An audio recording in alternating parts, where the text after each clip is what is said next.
ଶରତ ଋତୁରେ ଅପରୂପ ଶୋଭା ବର୍ଦ୍ଧନ ପୂର୍ବକ ଧରାପୃଷ୍ଠକୁ ଓହ୍ଲାଇ ଆସେ ଭାଦ୍ରବ ମାସ। ବିଭିନ୍ନ ପୂଜା ପର୍ବପର୍ବାଣୀ ସଙ୍ଗରେ ମନ୍ଦିରର ହୁଳହୁଳି, ହରିବୋଲ, ଶଙ୍ଖ, ଘଣ୍ଟ ଓ ମଙ୍ଗଳଧ୍ୱନିରେ ପ୍ରକମ୍ପିତ ହୁଏ ସହରଠାରୁ ଗ୍ରାମ ପର୍ଯ୍ୟନ୍ତ। ସୁଉଚ୍ଚ ଆକାଶରେ ନାରଙ୍ଗୀ ରଙ୍ଗର ମେଘମାଳ, ମଧ୍ୟଭାଗରେ କୃଷିକ୍ଷେତ୍ର, ପ୍ରାନ୍ତର ଓ ବନାନୀର ନମନୀୟ ସବୁଜିମାରେ ଶୋଭା ପାଏ ଧରିତ୍ରୀ ମାତା। ବନ, ଉପବନ, ବାଡ଼ି ବଗିଚାରେ ବିଭିନ୍ନ ପୁଷ୍ପରାଜିମାନଙ୍କର ଖିଲିଖିଲି ହସ। କିଆ, କେତକୀ, ମଲ୍ଲୀ, ଚମ୍ପା, ହେନା, ମାଳତୀର ସୁବାସିତ ସୁଗନ୍ଧ ମହକାଇ ଦିଏ ଚତୁର୍ଦିଗ। ଇତ୍ୟବସରେ କୃଷିଭିତ୍ତିକ ପର୍ବ ନୂଆଖାଇ ସଭିଙ୍କ ମନରେ ଭରିଦିଏ ଆନନ୍ଦ ଓ ଉତ୍ସାହର ଲହରୀ। ବିଧାତାଙ୍କ ଅପୂର୍ବ ସୃଷ୍ଟି ହେଉଛି ମାନବ।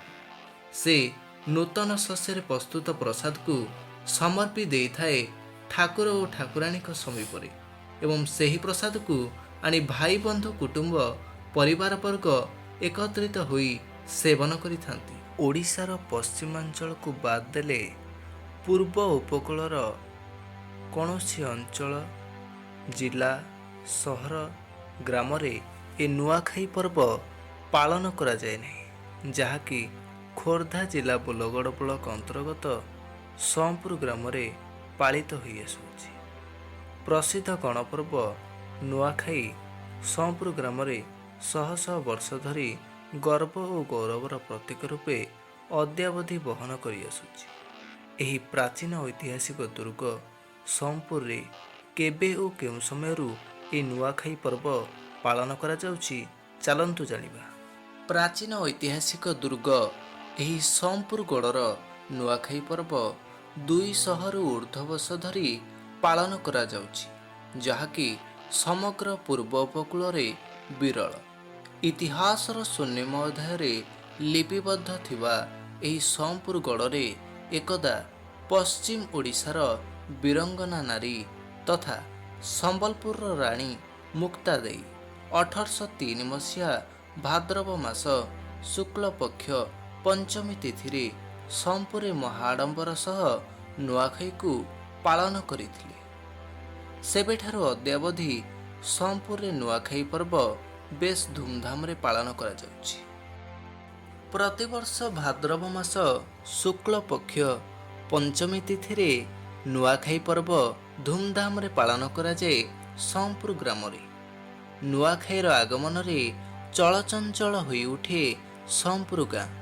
ନିଜ ଗାଁକୁ ଖୁସି ମନରେ ବାହୁଡ଼ି ଆସନ୍ତି ଦୂର ଦୂରାନ୍ତରେ ଥିବା ଗ୍ରାମବାସୀ। ନୂଆଖାଇ ପର୍ବ ପୂର୍ବରୁ ଗ୍ରାମର ପ୍ରତ୍ୟେକ ଘରଦ୍ୱାର ଲିପାପୋଛା ଓ ସଫାସୁତରା କରାଯାଏ। ଏହି ପର୍ବ ପାଇଁ ଗ୍ରାମର ପ୍ରତ୍ୟେକଙ୍କ ଘରେ ଜମେ ଆତ୍ମୀୟ ସୁଜନଙ୍କ ଓ ବନ୍ଧୁବାନ୍ଧବଙ୍କ ଭିଡ଼। ଏହି ନୂଆଖାଇ ପର୍ବ ଦିନ ଗ୍ରାମର ଛୋଟଠାରୁ ବଡ଼ ପର୍ଯ୍ୟନ୍ତ ସମସ୍ତେ ପାକତ୍ୟାଗ ତଥା ଉପବାସ କରିଥାନ୍ତି। ପ୍ରାତଃରୁ ଗ୍ରାମବାସୀମାନେ ଗାଧୁଆ ପାଧୁଆ କରି ରଙ୍ଗ ବେରଙ୍ଗର ପୋଷାକ ପରିଧାନ କରି ନୂଆ ଚୂଡ଼ା, ଚିନି, କଦଳୀ ଭୋଗ ଆଦି ଶାନ୍ତି ଶୃଙ୍ଖଳତାର ସହ ଶ୍ରୀ ବାଲୁଙ୍କେଶ୍ୱର ଦେବ ଓ ଶ୍ରୀ ଜଗନ୍ନାଥ ମହାପ୍ରଭୁଙ୍କ ପାଖରେ ନେଇ ଉପସ୍ଥିତ ହୁଅନ୍ତି। ସେ ସମୟରେ ମନ୍ଦିରର ପରିବେଶ ଜନସମାବେଶରେ ପରିପୂର୍ଣ୍ଣ ହୋଇଥାଏ। ନେଇଥିବା ନୂଆ ଚୂଡ଼ା, କଦଳୀ ଆଦି ଭୋଗକୁ ଶ୍ରୀ ବାଲୁଙ୍କେଶ୍ୱର ଦେବ ଓ ଶ୍ରୀ ଜଗନ୍ନାଥ ମହାପ୍ରଭୁଙ୍କ ନିକଟରେ ଲାଗି କରାଯିବା ପରେ ନବାନ୍ନକୁ ମଧ୍ୟ ଲାଗି କରାଯାଏ। ନବାନ୍ନକୁ ଭଗବାନଙ୍କ ନିକଟରେ ଗ୍ରାମବାସୀ ସମର୍ପି ଦେଇ ନିଜର ମନୋଭାବକୁ ଭଗବାନଙ୍କ ନିକଟରେ ପ୍ରକାଶ କରିଥାନ୍ତି। ମନ୍ଦିର ମାଳିନୀ ସମ୍ପୁର ଗ୍ରାମରେ ଯେତେ ମଠ, ମନ୍ଦିର, ଭାଗବତ ଟୁଙ୍ଗି ଅଛି, ସେଠାରେ ପୂଜା ଅର୍ଚ୍ଚନା ହେବା ସହ ଘଣ୍ଟ ଘଣ୍ଟା କାହାଳି ଖୋଳ ଝାଞ୍ଜରେ ପ୍ରକମ୍ପିତ ହୋଇଉଠେ ଗ୍ରାମର ପରିବେଶ। ପରିଶେଷରେ ମନ୍ଦିରରେ ପ୍ରସ୍ତୁତ ହୋଇଥିବା ନବାନ୍ନ, ଡାଲି, କ୍ଷୀରି, ତରକାରୀ ଆଦିକୁ ଗ୍ରାମବାସୀମାନେ ଘରକୁ ପ୍ରତ୍ୟାବର୍ତ୍ତନ କରି ଆଣିଥାନ୍ତି। ପ୍ରତ୍ୟେକ ପରିବାରର ସଦସ୍ୟ, କୁଟୁମ୍ବ ଭାଇ ବନ୍ଧୁମାନଙ୍କୁ ଡାକି ଏକତ୍ର ବସି ଠାକୁରଙ୍କ ପ୍ରସାଦକୁ ସେବନ କରିଥାନ୍ତି। ପରିବାରର କନିଷ୍ଠମାନେ ବୟୋଜ୍ୟେଷ୍ଠମାନଙ୍କୁ ପ୍ରଣାମ କରି ଆଶୀର୍ବାଦ ଭିକ୍ଷା କରିଥାନ୍ତି। ସେତିକିରେ ସମାପ୍ତ ହୁଏନି ସମ୍ପୁର ନୂଆଖାଇ ପର୍ବ। ସମ୍ପୁର ଗ୍ରାମର କଳା ଓ ସଂସ୍କୃତିକୁ ବିଶ୍ୱ ଦରବାରରେ ପ୍ରତିଷ୍ଠିତ କରାଇବା ପାଇଁ ସୃଷ୍ଟି ହୁଏ ସମ୍ପୁର ନୂଆଖାଇ ମହୋତ୍ସବ। ଏହି ନୂଆଖାଇ ମହୋତ୍ସବ ଗ୍ରାମର ଲୋକକଳା ଲୋକ ସାହିତ୍ୟକୁ ଉଜ୍ଜୀବିତ କରେ। ଗ୍ରାମର କଳାକାରମାନେ ଓ ଓଡ଼ିଶାର ବିଭିନ୍ନ ଅଞ୍ଚଳରୁ କଳାକାରମାନେ ଝୁଟି ହୋଇ ଆସନ୍ତି ଏହି ସମ୍ପୁର ନୂଆଖାଇ ମହୋତ୍ସବକୁ। ଓଡ଼ିଶୀ, ସମ୍ବଲପୁରୀ, ଭଜନ, ପୌରାଣିକ ନାମ ନାଟକ, ପାଲା, ଦାସକାଠିଆ, ଧୁଡୁକି, ନବରଙ୍ଗୀ, ଭାରତଲୀଳା ଏବଂ ମଡର୍ଣ୍ଣ ଡ୍ୟାନ୍ସର ତାଳେ ତାଳେ ଝୁମି ଉଠେ ମୋ ଗାଁ। ଲୋକମାନଙ୍କ ସମାଗମ ଲାଗେ ଯେପରି ସମୁଦ୍ରର ବାରିଧାରା ଝୁଟି ହୋଇ ଆସିଅଛି ମୋର ପ୍ରିୟର ଗାଁ ସମ୍ପୁରକୁ। ସବୁ ପରିପୂର୍ଣ୍ଣର ଗାଁଟିଏ ସମ୍ପୁର। ଏ ମାଟି ସରାଗରେ କଥା କହେ, ବାଟ ଦେଖାଏ, ଆଉ ଜୀବନର ହାଟ ସଉଦା ପାଇଁ ପ୍ରେରଣା ବି ଦିଏ, ପିଠି ଥାପୁଡ଼ାଇ ଦିଏ ବି, ନିଦ ବି ଦିଏ। ବିଷାଦକୁ ଦୂରେଇ ଦେବା ପାଇଁ ନୀରବରେ ସଙ୍ଗୀତ ମଧ୍ୟ ଶୁଣାଏ।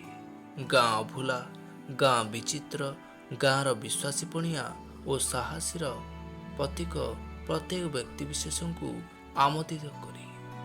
ସମ୍ପୁରକୁ ଉଚ୍ଚାରଣରେ ଏକ ଆତ୍ମୀୟ ଆନନ୍ଦ ମିଳେ ଯାହା ଅବ୍ୟକ୍ତ ଓ ଅବର୍ଣ୍ଣନୀୟ।